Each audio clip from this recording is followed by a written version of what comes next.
Alright, so this time we're going to be doing Shadow's version of Wave Ocean.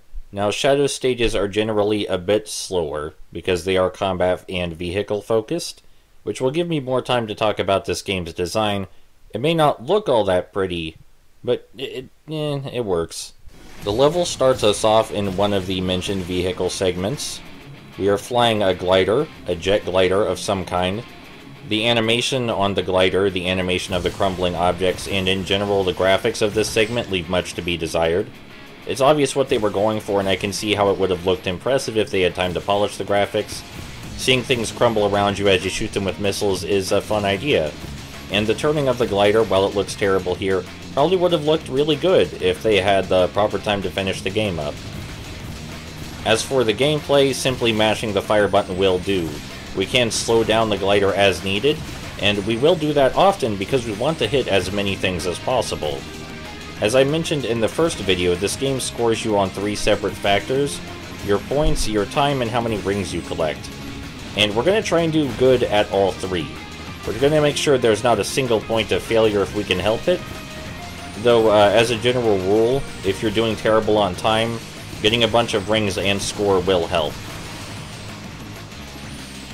And the best way to get score is to defeat enemies, blow up boxes, and grab items.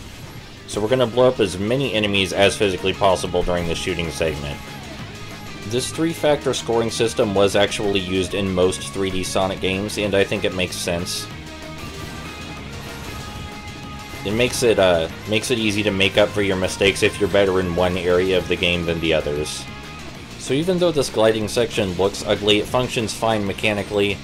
I have nothing really to say about it. It's very average. And next it's time to play as Omega, which takes some getting used to. Omega's gameplay is rather slow, and we want to kill absolutely everything in our path. Now Omega, thankfully, even though he's not as fearsome as he was in Sonic Heroes, has some homing shots at his disposal. And when homing shots won't do because, let's say, the enemies are spitting purple mines on the ground, he also has a jumping homing shot, and a jumping shot which attacks the ground diagonally in front of him.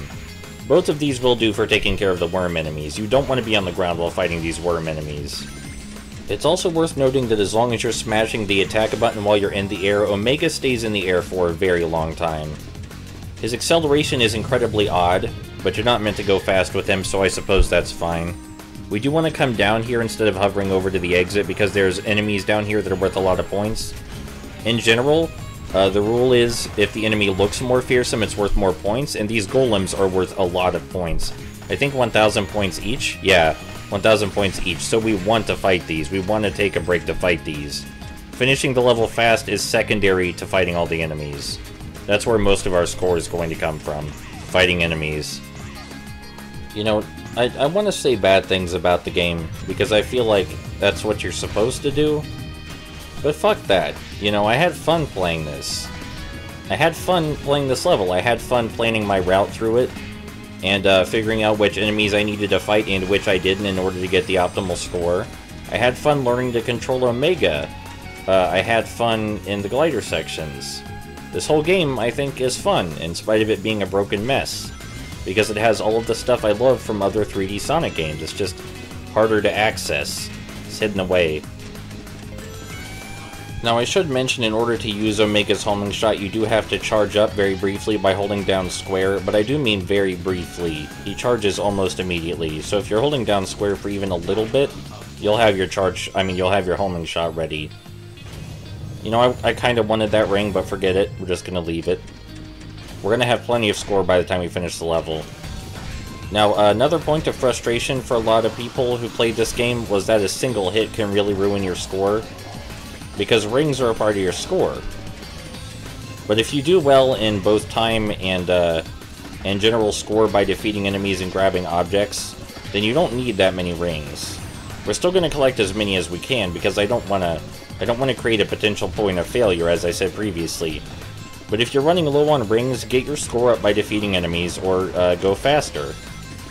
Both of those are equally as valuable as collecting your rings. And that's it for the section as Omega. Most people don't like playing as him, but his sections are brief, and I think they're fun. He has unique mechanics that he brings to the table, and they all function properly. Now it's time to play as Shadow on foot, who is a bit more awkward. Shadow on foot is just as combat focused as Omega, but instead of firing, he has a weird homing attack where you press X multiple times to flail in the air and combo the enemies, and it looks really stupid. But it works. Basically, you homing attack an enemy and then mash X until they go down. Now, if you're worried about the enemy hurting you before you get the chance, you can also stun them using his Chaos Spear by pressing square while you're in the air. I initially thought the Chaos Spear was useless, but it is not. If you're battling a bunch of enemies at once, using the Chaos Spear on one of them to stun them before they throw something at you is a valuable lesson to learn. We want to walk around these golems until they throw their spike balls, because if we try and homing attack them and combo them while they're throwing the spike ball, it will hurt us. Yeah. Make sure the spike ball is not in their hands when you're homing attacking them. That's how you lose your rings and lose a lot of your score. In spite of how stupid it looks, I find the very simplistic combat that Shadow has to be satisfying because you have to learn how to get around each enemy. It is simple, insultingly so, but a lot of people seem to have trouble with it anyway. So who am I to say? Nope, stop homing attacking the button. That's another problem people had with Shadow's combat, was they found that he often homing attacked things long after they wanted him to stop. And he does do that, I can't defend that. So if you find that he's doing that, simply stop homing attacking and just walk away instead. It may not look as cool, but you'll get where you're going. I love chaining homing attacks together in this game. This feels real good, the way they zip straight to the enemies. It may not seem very Sonic the Hedgehog that we're methodically taking out every enemy we run across just to get more score, but hey, shut up. Alright, we're not playing as Sonic, we're playing as Shadow right now. And have you played the original Sonic? Have you? Because it's not very fast. The second level, literally the second level, is Marble Zone, where you have to do really slow platforming across lava with very slow moving platforms.